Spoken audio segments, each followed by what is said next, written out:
Hello বন্ধুরা, good morning. এখন সময় হচ্ছে সকাল 10টা। তো দেখো, আজকে আমি সোজা রান্নাবান্না নিয়ে তোমাদের সাথে ভিডিওটি শেয়ার করছি, কারণ অনেক সকালে উঠেছি, কাজবাজ প্রায় আমার হয়ে গেছে, সকালের দিকে বাসি কাজ সব হয়ে গেছে। আর এখন আমি রান্না বসিয়ে দিয়েছি। দেখলে তোমরা, আলু পেঁয়াজ কেটে রেখেছি, মানে ডাল দিয়ে পেঁয়াজ ডাল রান্না হবে। আর এখানে 2 পিস মাছ ছিল ফ্রিজে, তো ভেবেছিলাম মাছ দুটো ভাজা করব, কিন্তু তোমাদের দাদা ভাই যেহেতু ডিউটি যাবে, তো ভাবলাম তাহলে মাছ দুটোই ঝোল করে দিই, আলু দিয়ে কাঁচা লঙ্কা দিয়ে একটু আদা জিরে বাটা দিয়ে, আর আমি গোলমরিচ তো দেবই।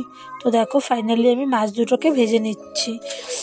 তো মাছ দুটোকে ভেজে তুলে নিচ্ছি। আর অন্য গ্যাসে আমি কিন্তু তরকারি মানে ডাল সেদ্ধ করে নিয়েছি, তোমরা দেখতেও পেরেছো, ডাল সেদ্ধ করে রেখেছি। তো তারপরে আমি এখন আলুটাকে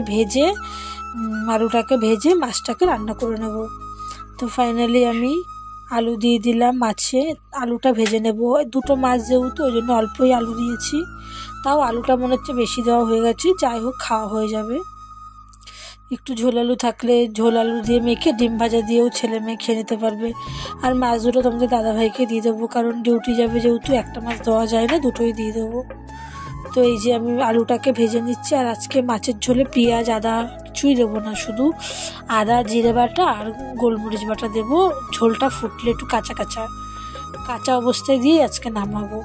তো দেখো, ফাইনালি দেখো ঝোল দিয়ে দিয়েছি, কিন্তু দেখো কপাল খারাপ হলে যা হয়, গ্যাস শেষ হয়ে গেছে।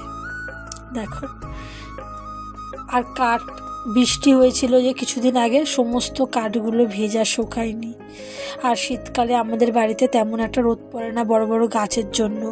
দেখো কি অবস্থা। দেখো, তোমাদের দাদাভাই গ্যাসের সিলিন্ডারটা নিয়ে গেল, একটু লুজ গ্যাস এখন ভরে দেবে। দেখো কি অবস্থা, বলো না, কপাল খারাপ হলে যা হয়। এখন আসবে, তারপর আমাকে রাঁধতে হবে। তো ফাইনালি ও আধ ঘন্টার মধ্যে গ্যাস নিয়ে চলে এসেছিলো। তো তারপর আমি মাছের ঝোলটা বসিয়ে দিলাম এই যে। আর অন্য গ্যাসে পেঁয়াজ ভাজছি হচ্ছে গিয়ে ডালটা করার জন্য। তো ভাগ্যিস তোমাদের দাদাভাই বাড়ি ছিল, গ্যাসটা শেষ হয়ে গেল, যার জন্য আনতে পারলো। না হলে আমাকে ওই ভিজে কাঠেই মানে বাইরে গিয়ে শুকনো কাঠ খুঁজেই করতে হতো। তো যাই হোক, দেখো ফাইনালি আমার রান্না প্রায় শেষের দিকে।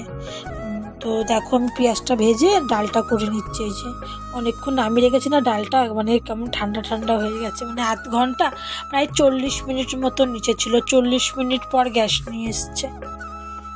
তো দেখো, রান্না করতে করতে রান্না বন্ধ করে দিতে হয়েছিল, কি করব, কাঠ থাকলে কাটে হয়ে যেত। তো যাই হোক, দেখো ফাইনালি তারপরে আমি আলুটা ভেজে নিচ্ছি। ডাল হয়ে গেছে ওদিকে, আর এদিকে আমি ডালটা নামিয়ে আলু ভেজে নিচ্ছি। মাছের ঝোল কিন্তু এখনো হয়নি। তো আমি আলুটাকে ভেজে নিচ্ছি, আর এইদিকে আমার মাছের ঝোলও প্রায় কমপ্লিট। এই যে আমি মাছের ঝোলটাকে এখন ঢেলে নামিয়ে রেখেছি। দেখো, আর একটা মাছ এক্সট্রা দেখছো না, 3 পিস, এই মাছটা ছিল ফ্রিজে, রান্না করা মাছই ওর মধ্যে ঢেলে দিয়েছে। আর এই যে ডাল মাছের ঝোল হয়ে গেল। আর এই যে গ্যাসে আলু ভাজছি এখন।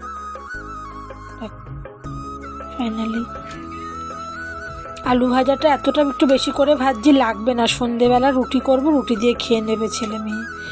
তো দুপুরবেলা তো কাজবাজ করে খাওয়া দাওয়া করে আমি একটু শুয়েছিলাম, যেহেতু আজকে সেলাই ছিল না। আর এখন সময় হচ্ছে 5:30। সবাইকে আবার গুড ইভিনিং। তো এখন 5:30 বাজে। আমি এখন হচ্ছে গিয়ে আটাটাকে মেখে নিচ্ছি, কারণ একটু সন্ধেবেলা রুটি খাবে আজকে ছেলে মেয়ে, বায়না করছে পরোটা আলু ভাজা খাবে, তার জন্য একটু পরোটা করে দেবো, তেল দিয়ে পরোটা করে দেবো। তো দেখো, আজকে দুপুরে না একটু ব্যস্ত ছিলাম বলে তোমাদেরকে আর খাওয়া দাওয়ার পরে কি করেছি ওগুলো দেখাইনি, আর কি খাওয়া দাওয়াটাও দেখাতে পারিনি। রোজ আমি দেখাই, আজকে দেখাতে পারিনি। মানে রান্না করেছি অতটুকুই দেখি, অফ করে দিয়েছিলাম, আবার শুরু করলাম 5:30 থেকে। তো এই দেখো, ফাইনালি আমি পরোটা হয়ে যাচ্ছে, বেশি করিনি, 4টে কি 5টা পরোটা হবে টোটাল। এই সন্ধ্যের টিফিন মতন খাবে, তার জন্য করে নিলাম।